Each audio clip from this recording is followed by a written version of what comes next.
Le débat du samedi soir oppose, comme tous les samedis soirs, deux femmes, Marie-Laure Harel, conseillère UMP de Paris, et Raquel Garrido, porte-parole du parti de gauche. On va parler du cas Éric Zemmour. Tout d'abord, mesdames, doit-on bannir Éric Zemmour des médias après la forte polémique sur ses propos sur l'islam dans un journal italien? L'une de ses émissions télé a été supprimée. On rappelle qu'il avait notamment déclaré que les musulmans vivent entre eux dans les banlieues, que les Français ont été obligés de les quitter. Alors voilà, Zemmour, viré d'ITélé, son émission n'aura plus lieu. Est-ce que cette décision, en tout cas cette décision provoque de nombreuses réactions sur les réseaux sociaux, est-ce qu'il fallait le virer de l'antenne? Écoutez, moi je pense que c'est clair qu'on est face à une situation d'extrême gravité et de violence dans la pensée de Zemmour en général. Ce qu'il a dit là, ça fait depuis en gros la publication de son livre qu'il est sur toutes les chaînes, toutes les radios, et un coup il réhabilite Pétain, un autre coup il laisse la porte ouverte à ce qu'on puisse prendre les millions de musulmans qui habitent en France et les mettre dans des bateaux et des avions pour les chasser.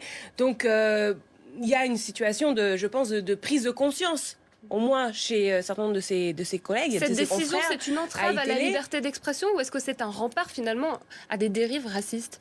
Il y a un côté, comment dire, il faut faire attention à ne pas le victimiser. Moi, c'est ça qui m'inquiète un peu. Là-dessus, je suis assez sensible aux arguments qui ont été avancés aujourd'hui par mes camarades Jean-Luc Mélenchon et Alexis Corbière, qui, eux, peuvent pas être soupçonnés de venir au secours de Zemmour, puisque c'est précisément du fait de l'information sur... Puis c'est Jean-Luc Mélenchon qui a justement amené, qui a donné cette information en France sur les propos qui ont été tenus en Italie. Alexis Corbière, il écrit énormément sur Zemmour, il donne des arguments. Donc, ils sont tous les deux, à mon avis, légitime à donner une opinion sur comment il faut combattre Éric Zemmour, puisqu'il connaît sa pensée, il la combat pied à pied. Et là, c'est sûr que ce que on voit sur les réseaux sociaux, il y a une victimisation, et puis le Front National qui crie, etc., à la censure, etc. Il ne faut pas qu'on apparaisse comme des censeurs, il faut répondre pied à pied, et c'est ça qu'on attend finalement aussi des médias, c'est-à-dire que les médias, là ils ont viré, iTélé a viré Éric Zemmour, mais quid après de toute la façon dont sont abordées les psychoses anti-arabes, quoi. C'est-à-dire l'autre jour, quand le gars en Australie, là, il a tenu 24H, toutes les chaînes d'information continuent en France, alors qu'on sait même pas si en fait il y avait un rapport avec le djihad ou avec l'islam. Mais ça, c'est un autre débat. La question ce soir, c'est la liberté d'expression, Marie-Laure Harel. Moi, je partage les propos de Raquel. Bien évidemment, je n'adhère pas du tout aux propos d'Éric Zemmour, mais son personnage n'est pas nouveau. Éric Zemmour, il n'aime pas les femmes, il n'aime pas les homosexuels, il n'aime pas les juifs, il n'aime pas les musulmans, il n'aime pas les étrangers. C'est son personnage, il est dans la provocation tout le temps. C'est comme ça qu'on parle de lui, c'est comme ça qu'il vend 5000 livres par jour. Personne n'est obligé d'écouter Éric Zemmour, personne n'est obligé d'acheter ses livres. Je ne pense pas qu'une chaîne d'infos puisse être soupçonnée de cautionner ses propos, surtout quand elle le met dans un débat contradictoire. C'est ça la limite, c'est le débat contradictoire, ne pas le laisser seul. Je ne pense pas que c'était une bonne idée de le bannir. Après, il faut voir aussi de quoi on parle, puisqu'il y a une nouvelle polémique là, qui fait état de propos qu'il aurait tenus sur des déportations de musulmans. C'est des propos extrêmement graves. Mais encore faut-il que cette polémique soit avérée. Lui, il dit qu'il n'a pas prononcé ce mot déporté. C'est exactement ce que j'allais dire. C'est-à-dire qu'il a répondu à une interview dans un magazine, un journal italien, le 30 octobre.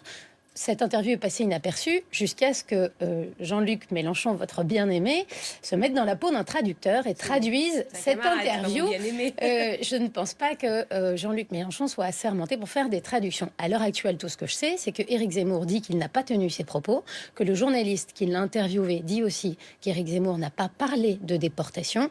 Si il a tenu ses propos, là j'estime, cette fois-ci, qu'il a franchi un cap très grave, qui va bien au-delà de toutes ces phrases habituelles et de ce qui lui a déjà valu des condamnations pour incitation à la haine raciale, et que dans un cas comme celui-là, on ne peut pas lui interdire d'écrire des livres, on ne peut pas lui enlever sa liberté de parole, mais ça mérite sans doute que les médias prennent leur distance, et pour moi ça vaut un peu un Dieudonné qui regrette les chambres à gaz. Si on peut parler de déportation de musulmans, s'il l'a fait, oui, la limite c'est la loi de toute façon. La loi est là pour ça. Ce que je dis, c'est que je pense que quand quelqu'un...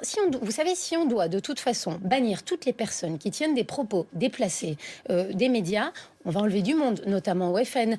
Jean-Marie Le Pen qui dit que Ebola va se charger de l'immigration. Gilbert Collard qui cautionne la torture. Donc on ne peut de toute façon pas bannir tout le monde. Donc dans l'absolu, je ne pense pas qu'il faut bannir toutes les personnes réactionnaires. Je pense qu'il y a des limites à ne pas Donc dépasser. Donc vous n'êtes pas d'accord avec SOS Racisme et Le Cran, par exemple, qui exhorte RTL, Paris Première, Le Figaro, là où continue de travailler Éric Zemmour. Écoutez, moi je ne me sens pas obligée de regarder Éric Zemmour. Quand il débat avec Domenech, j'ai beau être de droite, je suis plus souvent d'accord avec Domenech qu'avec Éric Zemmour.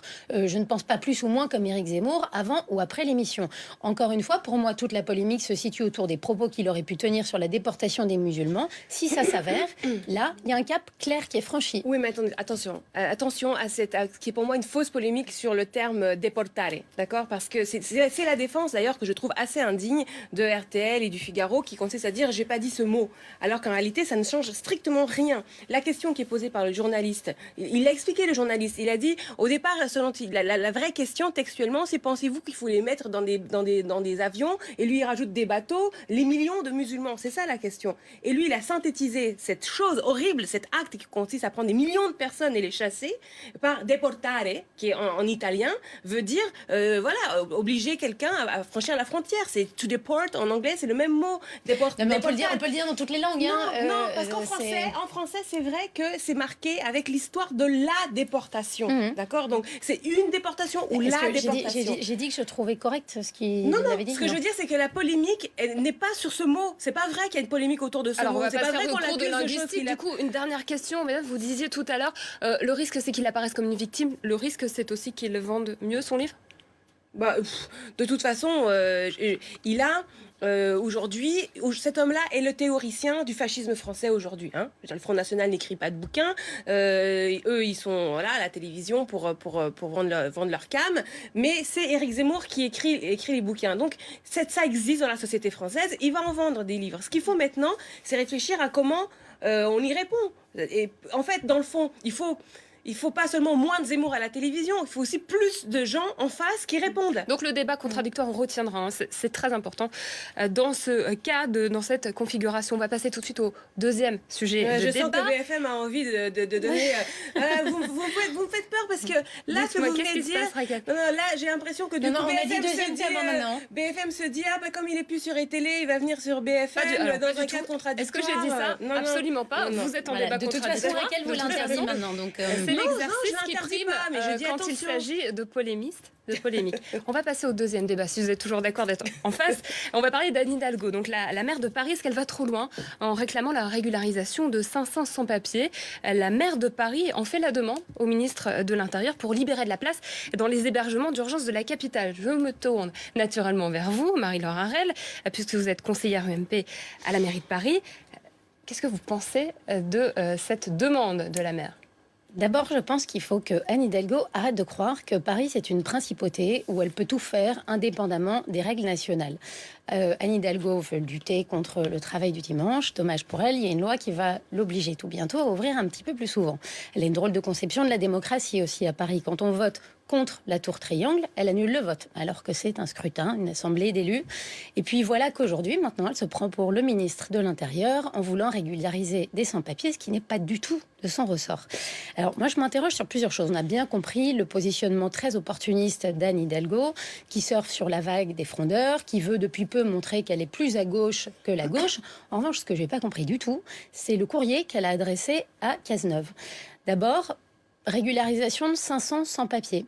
Il y a entre 300 et 400 000 clandestins en France. Il doit y en avoir un peu plus que 500 à Paris. Alors pourquoi 500, pas 1000, pas 1500? Puis comment on fait? On fait une loterie où c'est premier arrivé, premier servi. C'est le nombre de personnes qui sont en séjour irrégulier mais qui ne sont pas expulsables. Alors que ça explique peut-être cela.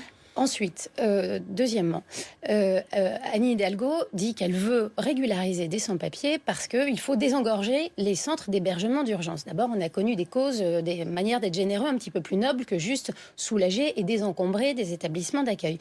Je ne comprends pas non plus du tout le lien qu'elle fait entre précarité et titre de séjour. Tous les SDF qui sont les établissements d'urgence accueillent des gens qui sont sans ressources, qui n'ont pas de toit. Il n'est pas dit que dedans, il n'y ait que des personnes sans papier. Donc je ne comprends pas du tout le lien qu'elle fait là. Et puis pour terminer, je voudrais juste dire, la régularisation, c'est pas la solution à tout.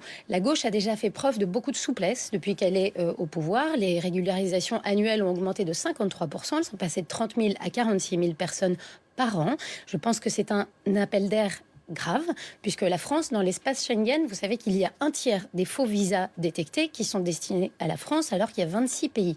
Ensuite, je trouve que c'est très injuste pour toutes les personnes qui se donnent la peine, elles, d'accomplir toutes les procédures légales en se donnant la peine d'être déboutées. Et pour terminer, s'il y avait vraiment un lien entre titre de séjour et trouver un emploi, ne plus être précaire, il n'y aurait pas 3,5 millions de citoyens français sans aucune activité aujourd'hui. C'est pas parce qu'on a ces papiers qu'on n'est plus dans les soucis. Il nous reste 2 minutes. D'abord, il faut arrêter avec cette histoire d'appel d'air. C'est pas vrai que lorsqu'on est immigré, quand on est dans son pays et qu'on décide qu'on va partir, on ne prend pas les codes du travail, le code de la sécurité sociale des différents pays pour faire une analyse comparée en se disant tiens, dans ce pays-là, il y a tel droit sociaux, dans ce pays-là, il y a l'aide sociale à l'enfance qui fait ceci. C'est pas vrai, ça marche pas comme ça. Ça, ce sont des théories véhiculées par le Front National et il ne faut pas les répéter. C'est pas vrai. Ça veut dire que vous êtes d'accord avec Anne Hidalgo ? Je pense qu'Anne Hidalgo, elle a raison.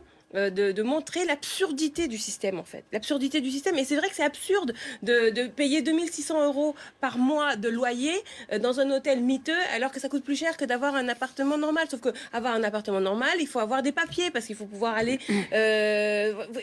on ne peut pas s'intégrer, on ne peut pas même avoir la possibilité d'ouvrir un emploi quand on n'a pas de papier. Tout le monde le sait. On oblige les gens à rester dans la clandestinité, à violer le droit du travail, à être surexploités, parce que c'est ça la réalité aussi, c'est que du coup ils sont surexploités, ce qui n'arrange personne, à commencer par les travailleurs qui eux sont déclarés. Bon, donc il y a une situation absurde. Après, c'est sûr que moi je considère qu'effectivement ce chiffre 500, pourquoi pas plus, en effet, il pourrait y en avoir davantage. Et surtout, il y a un autre sujet que là, pour le coup, Anne Hidalgo n'aborde pas et qui est très urgent, c'est le problème à Paris des lycéens mineurs isolés qui vivent dans la rue. Et le président de la République et Anne Hidalgo sont alertés sur ce sujet depuis plusieurs mois, et par le syndicat lycéen La Fidèle qui en héberge, où il y a des lycées maintenant qui disent on va prendre les gamins chez nous. Ce sont des enfants mineurs, et là pour le coup Anne Hidalgo ne fait strictement rien puisque son rôle de département ne prend pas en charge ces enfants-là. C'est un autre sujet, elle vous aura peut-être entendu, la maire de Paris en tout cas. Le débat est clos pour nous ce soir, on vous a entendu toutes les deux. Merci beaucoup Marie-Laure Harel, merci Raquel Garrido. Merci.